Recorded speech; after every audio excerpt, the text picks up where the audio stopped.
The eye of the jungle, a glimpse into the unknown. The air was thick with humidity, the kind that clung to your skin and made the world feel like it was slowly melting around you. Deep in the heart of the jungle, far from the comforts of civilization, Lila crouched low to the ground, her eyes scanning the dense underbrush. Her pulse quickened as she caught sight of something gleaming in the distance. "Do you see that, Jake?"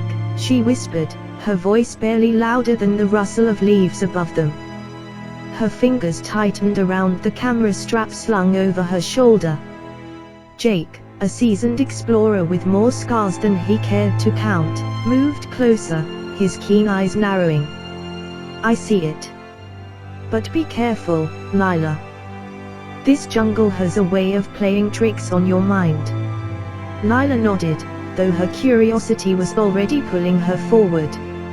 She was a photographer, and not just any photographer. Her passion lay in capturing the unseen, the extraordinary, the mysterious. This was why she had joined Jake on this treacherous expedition, despite all the warnings. "Stay close," Jake murmured, his hand resting on the machete at his side. "We don't know what's out there." They moved as one, their footsteps silent on the damp earth. The jungle seemed to close in around them, the towering trees and thick vines forming an impenetrable barrier. The gleam in the distance grew brighter, more distinct, and Lila could see it was coming from something partially hidden beneath a large, gnarled root. She knelt down, brushing aside the dirt and leaves to reveal what looked like a small, ancient idol. But it wasn't the idol itself that captured her attention, it was the object embedded in its center. A stone, smooth and polished, gleamed with an unnatural green light. It was shaped like an eye, perfectly symmetrical, with a pupil that seemed to swirl and pulse with life. "Jake, look at this," Lila breathed, her voice tinged with awe. "It's beautiful." Jake crouched beside her, his expression wary. "Beautiful, maybe. But things like this don't belong out here, not untouched like this. It's too perfect. Too intentional." Lila couldn't tear her eyes away from the stone. It was mesmerizing, almost hypnotic, as if it was drawing her in. She reached out, her fingers hovering just above its surface. "What do you think it is?" "Some kind of artifact." "Could be," Jake replied, his voice tense. "But we need to be careful. The jungle doesn't give up its secrets easily. There's always a price." Ignoring his warning, Lila's curiosity got the better of her.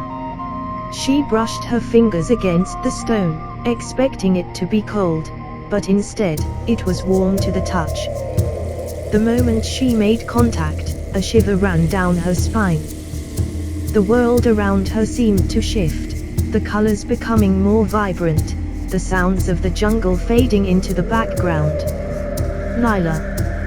Jake's voice was distant, almost muffled, as if coming from a great distance. I'm fine," she said, though she wasn't entirely sure that was true. The stone's light was intensifying, swirling faster, and she could feel something stirring within her, something ancient and powerful. Suddenly, the ground beneath them trembled. Lila gasped and clawed her hand away, the connection severed. The stone's glow faded slightly, but the jungle around them seemed to come alive. The trees groaned, their branches twisting and reaching out like skeletal arms. The air was filled with the sound of rustling leaves and distant, echoing cries. "What did you do?" Jake hissed, grabbing her arm and pulling her to her feet. I don't know." Lila stammered, her heart racing.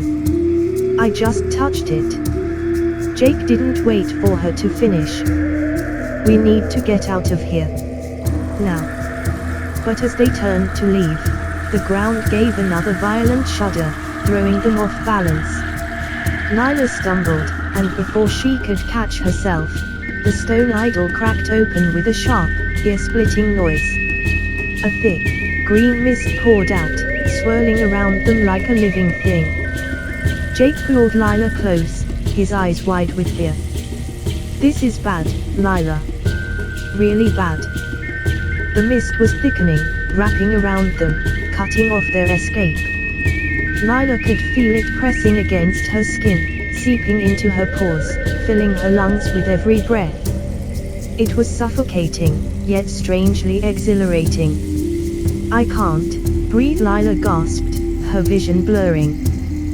The world around her was dissolving, the jungle fading into a swirling vortex of green light and shadows. She could hear voices, faint and distant, whispering in a language she couldn't understand. And then, as suddenly as it began, the mist withdrew, sucked back into the stone idol, which sealed itself once more. The jungle was eerily silent, the only sound the ragged breathing of Lila and Jake. "What the hell just happened?" Jake rasped, his grip on her arm tightening. "Are you okay?" Lila nodded, though she felt anything but okay. Something had changed within her, something she couldn't quite explain. "I'm fine. But that stone, it's not just an artifact. It's alive, somehow." Jake's eyes narrowed. "We need to get back to camp. We need to tell the others." But as they turned to leave, Lila felt a strange compulsion. She glanced back at the idol, the green stone at its center pulsing faintly. And then she saw it, an image reflected in the stone, an image of her own eye, but not as it should be. It was the same green as the stone, swirling and alive, with a faint, ghostly image of the jungle within it. "Jake. I think it's inside me," Lila whispered, her voice trembling. "I think it's watching us." Jake froze, his expression turning grim. "We need to get you out of here. Now."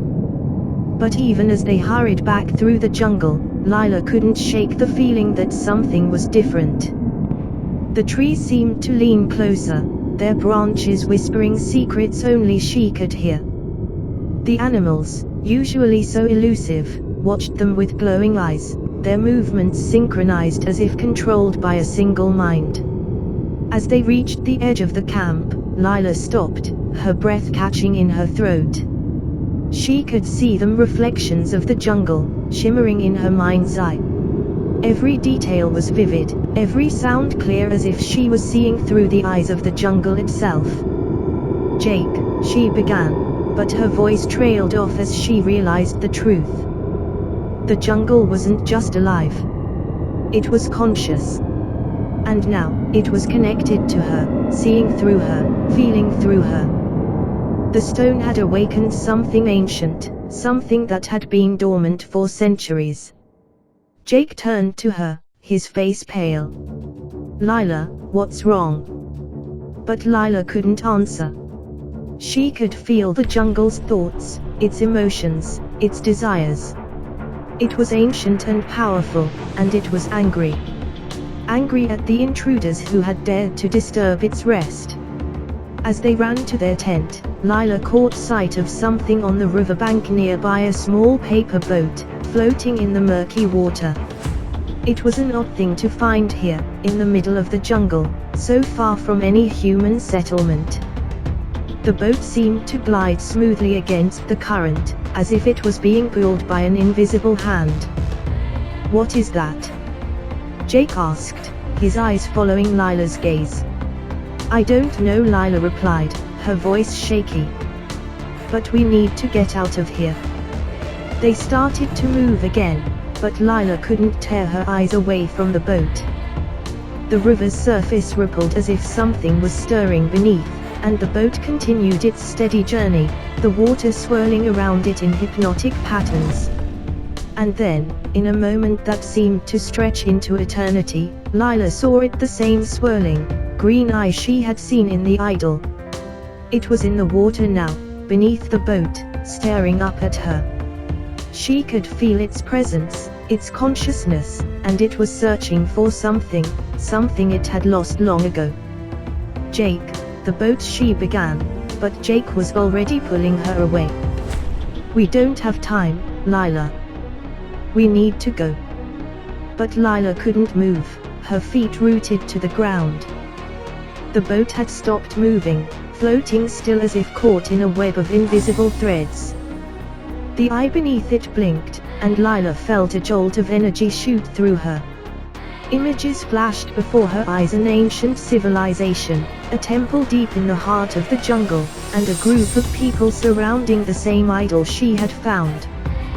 The eye had been part of a ritual, a connection to the jungle's soul, and the boat had carried their offerings. "Lila." Jake's voice broke through her trance, snapping her back to reality. "We have to go." She turned to him, her heart pounding. "Jake, that boat, it's connected to the stone. It's trying to communicate." Jake stared at her as if she had lost her mind. "Lila, this place is cursed. We need to get as far away from here as possible." But Lila knew it was too late. The jungle had awakened, and it wasn't going to let them leave. Not until it had claimed what was rightfully its own. With a deep breath, Lila forced herself to turn away from the boat and follow Jake back into the jungle. But as they ran, she could still feel the presence of the eye watching them, guiding their steps, leading them deeper into its domain. The jungle was no longer just a place. It was a living entity, ancient and powerful, and it had chosen her. And as the paper boat disappeared from view, Lila knew that their journey was far from over. The eye of the jungle had opened, and it wouldn't close again until its mysteries were revealed, and its purpose fulfilled.